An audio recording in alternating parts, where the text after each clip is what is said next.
But if you take that and you combine it with a great artist, you're going to have material that nobody else is going to even be able to replicate. Like even if somebody is not even a great artist, even if they just have like, very good short stories, for example, the kinds of stuff they would put into a story, that's just going to be uniquely them, right? It's going to be their concerns, their preoccupations, their beliefs, their kind of like structures and superstructures, what they're into, what they're not into, like all of that is going to be in some way reflected in the art.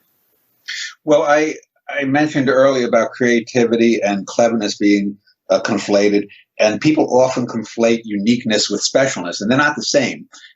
You could have, everyone is genetically unique.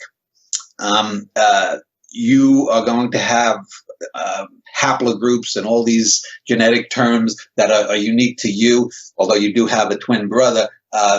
But even there, you can see you are two separate individual beings.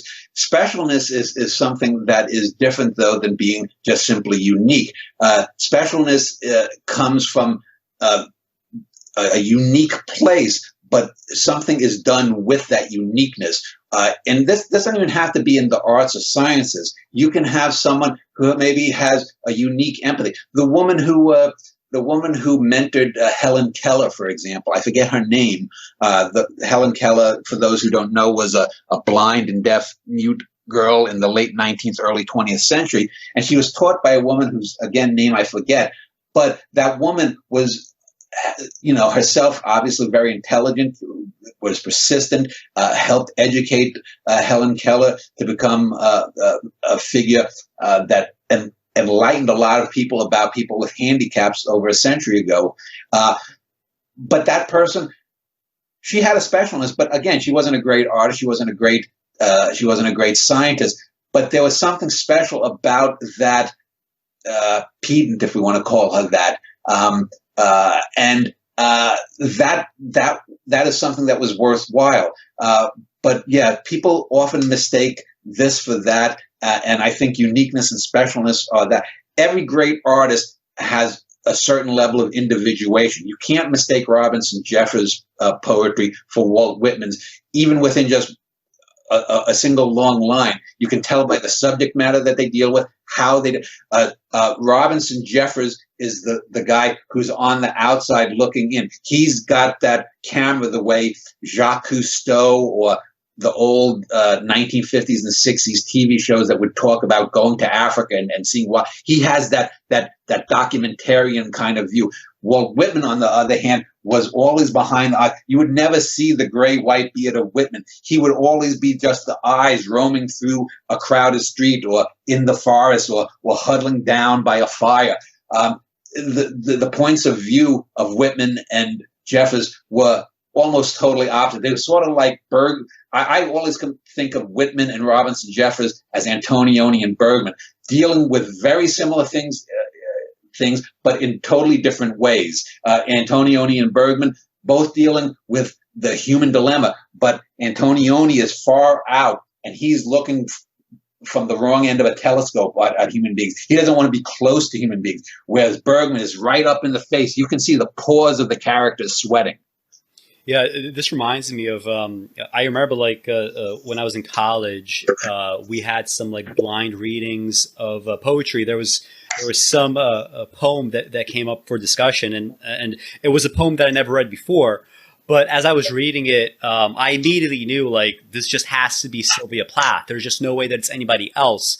And part of the reason why I thought that was although I had never read that poem before, it was in fact a great poem. And if it sounds so much like Sylvia Plath and it happens to be great, well, you know that nobody can do, a great Sylvia Plath poem like Sylvia Plath, right? Everything that is kind of like unique about her, the kind of like, sinister sarcasm and all these other like little features that, you read enough of it, you get a sense of what that's like. I just remember thinking overwhelmingly, like, this has to be Sylvia Plath. Like, nobody's going to do a great Sylvia Plath poem if it's not Sylvia Plath. So that kind of goes back to that. Well, and if you listen to Sylvia Plath reading her poem, I found this YouTube channel that's just called Cody Carvel, Codycarvel, like Carvel, the old ice cream truck, I guess. And it has some programs from WNET, the PBS station in New York before it was a PBS station in the 1960s, and it was called USA Poetry. And he's got probably about 24 videos up there. One of them was an hour and a half documentary about Hart Crane. I think I sent it around on maybe was it Facebook or something to people. But anyway, when you hear someone like, you hear Theodore Retke reading Papa's Waltz, or whatever it's called, his famous poem. You hear Berryman and his sort of drunken readings of their dream songs, or you hear Anne Sexton or Plath, or even no, I don't think there was Hart Crane, but if you listen, for example, to the few recorded versions of Wallace Stevens reading his poem, The Snowman. And you could say in the dead of winter. It's almost sort of like an American version of Alfred Hitchcock. He has that same kind of pausing, heavy, and when you read the words of these people, even if you've never heard their voices, you get a kind of sense of it. If I read E. Cummings, I get a sort of rat-a-tat-tat. Sort of like someone typing. The fire truck, the fire. That famous poem of his, or the plums in the icebox are so cool and refreshing. That famous poem about plums or pears or whatever it was. And then when you listen to them for the first time, quite often, if you're very attuned to actually reading and getting the subtle music of poetry, you often find out that's the way those people spoke. And E. Cummings spoke in a totally different way than Sylvia Plath. Sylvia Plath had that put on airs, the transatlantic or mid-Atlantic accent, whatever they call it. She's sort of like Katharine Hepburn, a déclassée Katharine Hepburn reading her poems, and so that comes through.